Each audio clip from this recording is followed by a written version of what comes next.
normally intro a video?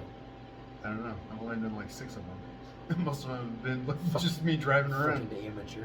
Hey everybody, sitting here in Iowa with my buddy Evanwells, Sunset guys. We're gonna do a little walk around on Evan's truck. We're in a 1978 Ford Ranger? F100. F100. Alright, so regular cab, short bed, 6-cylinder. 6-cylinder, 3 on the tree. 3 on the tree, 2-wheel drive. 2-wheel drive. 78. 78.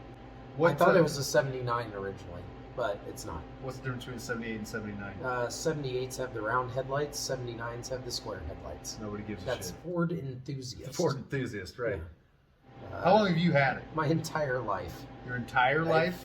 I have had this truck for probably 17 years, I'm guessing. 17 years? Somewhere around there. I saw this truck on one of my delivery routes, parked in the farmer's fence row. I was always curious about it, and one day I finally Showed up.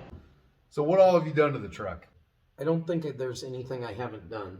Well, the Nothing? Crown Vic front stub, not the cross member like everybody else is Not the doing aluminum these days. cross member. Yep, not the bolt-in, buy a kit off the internet. So Keep in mind, what year cross members on the front? 96, I think it was. 96, 97, Interceptor front stub. All right, so you cut the clip off? I cut the clip off and had it in my garage, put new bushings, control arms, everything brand new on it, brakes, everything. On the clip itself? On the clip itself in the garage. Had my 22s on it, brought it into the shop, and over a weekend, cut the original I-beam front stub and slid this one right into place and started welding her in. Yeah, so it was about 2007 that I did that. So that was before the aluminum Crown Vic front end was a big deal. Where'd you get that idea from? I'm the type of guy that if it's a Ford, I like to keep Ford parts under it. The most common thing to do was either like an S10 clip or a Toyota or a Camaro. I wanted something that was close. I wanted something that had the right bolt pattern, close enough of a track width I could make it work under this platform. Just the same as Crown Vics are now. Cheap fleet parts, common everything, but how did you know the frame rails would line up? I just measured it. Back when Gas Monkey Garage was popular, they did I think a 60s F-150, and they put that aluminum cross member under it. People at the time were like, oh, Gas Monkey ripped you off. Probably. Thanks, but no. I mean, where are those guys now? Yeah. Yeah, exactly. I'm here on YouTube. I don't see them on YouTube. Right. If that gives you any kind of reference, that's how little it was being done. Nobody on the internet knew anything about doing it. I've done race cars for a lot longer than I've done this kind of stuff at that point. So stubbing a car was nothing because that's what we did on race cars. You just weld a new stub on it and send it again. So that was a big part of why I chose the Crown Vic. I'm driving halfway across the country. What is something that every parts store in America is going to have 100 of on the shelf? Yeah. Crown Vic parts. There is a ton of camber and caster adjustment built into them. There's 2 eccentrics built in. The ball joint is a big cast piece like that with 2 eccentrics at the end. And so it's almost infinite adjustability. And it's like between that and knowing how heavy duty they were built, how they engineered that stuff to be police car spec. Yeah. It has to be able to withstand like a 40-mile an hour curb impact. Yeah. And well, if it can hold up to that, it's going to hold up to me sitting in here, Yeah, making noises, not driving anywhere. Boom. Roasted. Getting the Interceptor with the oversized brakes. They're big 2 pistons. They look like Brembos or something. You could slap Brembo on there. You replace the rotors, and it looks like all high-end aftermarket stuff. So what are the arms? Are they all factory? But are they forged steel or are they aluminum? The uppers are they're like cast steel. Got it? No. All right, Evan. We're under the hood. What do you got here? 300 straight 6, 3 on the tree, like I said before. Stock stuff everywhere I could use it. About the only thing that isn't stock is the motor mounts. I had to fab from scratch. Everything is off-the-shelf parts that, I could go pick up pretty much anywhere. The only kind of exotic part that I did was the header. Obviously had to be cut to fit. It's just a normal Headman header for the 300 straight 6, but the back 3 tubes I had to modify to clear the frame. The front 3 I actually left alone. They fit perfect. Doing triple Weber side drafts, which going from the most reliable things I could think of to keep me going down the road to the most unreliable thing I could think of to get me down the road. But I figured if anything, I wanted to do something that would give it a little bit of flash. Anymore, I don't know. I don't know if I'm gonna stick with those. What made you choose a 300? Because that's what came in the truck. But other than that, it was because you can't kill them. I could have went, any of the popular swaps on these things. Coyote. Well, coyotes weren't a thing. It's something different. I hate popping the hood, small block, whatever under there. The same engine, just with a different dress-up kit on it every time. 3 on the tree. That was a mountain of work to make the 3 on the tree still function. Pretty fancy brake setup. What's the story there? It was originally a manual brake truck, so I went back with the Willwood master cylinder, still manual brakes. I had to redesign everything under the dash to make it all work with the original push rods and linkages under there.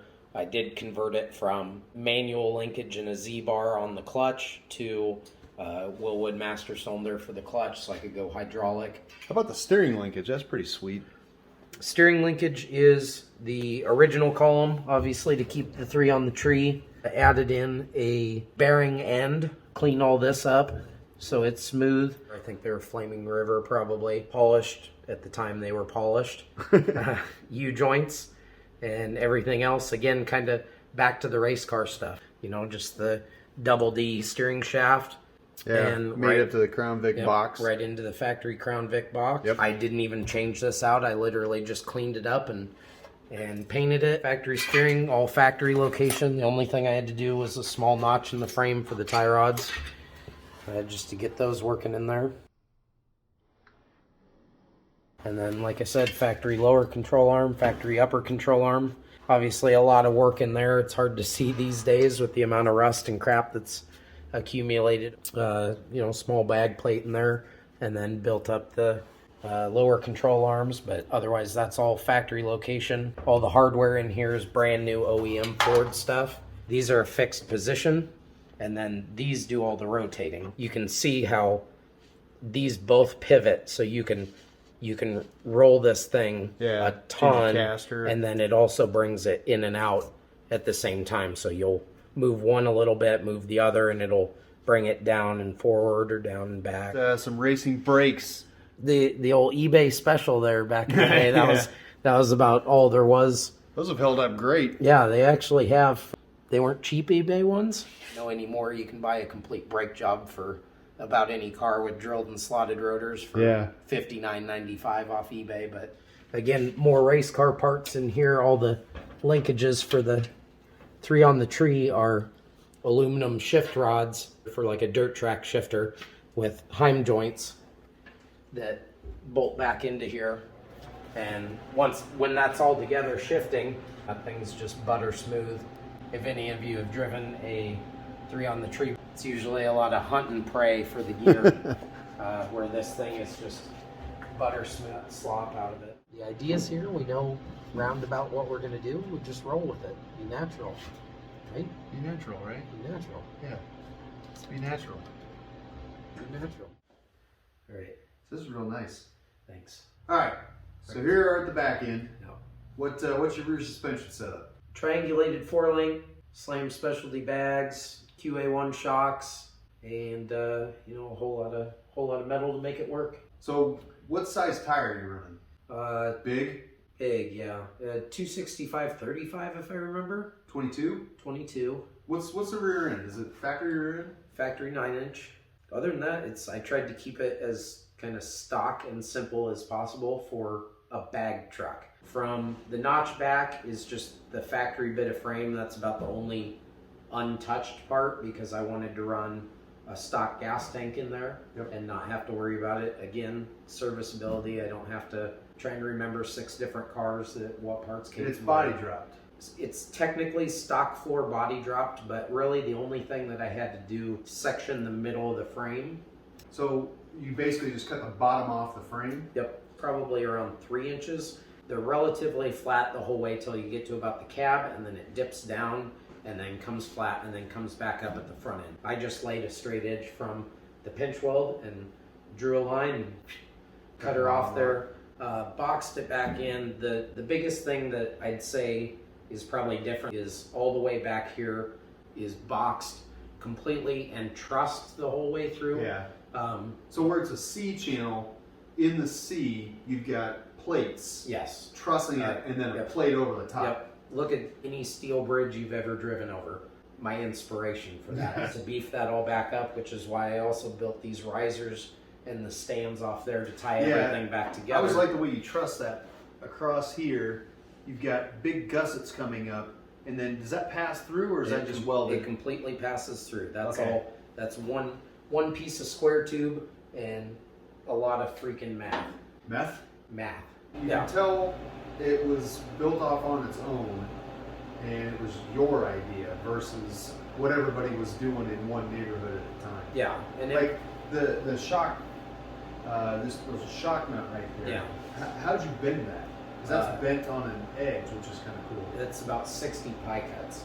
Pie cutted the whole way through and then welded back up and ground back out. You know, now I can go on the internet and pull inspiration from 1,000 different guys. And setting up the link bars and setting up all that kind of stuff was the easier part, which I know a lot of guys struggle with, but having like the racing background and stuff. You're waiting for me to be like, hey guys, welcome back to the channel. This truck is the epitome of learning as you go. I'd never done anything as far as like mini trucks before. I'd had my Ranger, it was lowered and you know, some of that stuff. Body kit. I wouldn't have called myself a mini trucker. It wasn't until... Or like street racer. Yeah. Drift.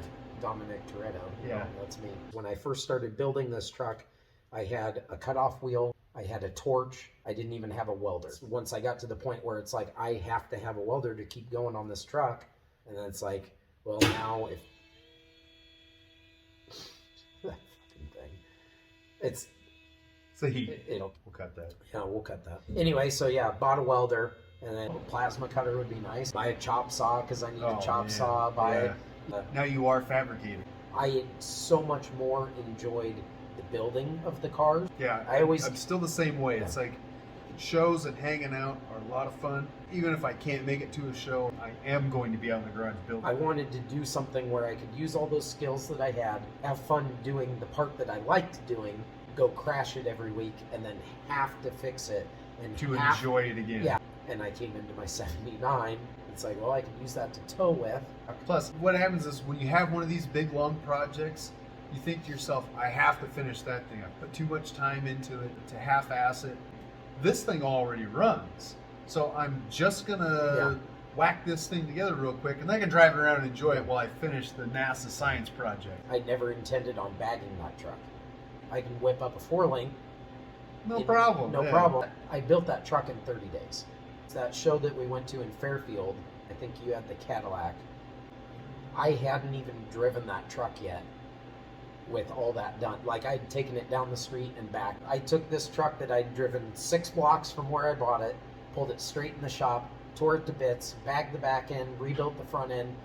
Dared to drive it 40 miles. Yeah, in a truck that I'd put 2 miles on. Yeah. And you're dragging it down the highway barely, with me behind it. Yeah. Do you want the whole story? Or do you want... Let's go. I can edit out whatever. Well, I already covered the whole story in my other video. See, if you want to go check out the whole story about this truck, you go check out my video. All right, in the video. Yeah, We're done. That's it. I can't see that far. I'm not wearing glasses. Like, I can see, but I... Look to the left. Look to the left side. My face... I'm leaving all this in. Yeah, that's fine. Look over there. All you just look over there. Don't tell me where to look. I'll look where I want to look. Well, if you want to look like a jackass.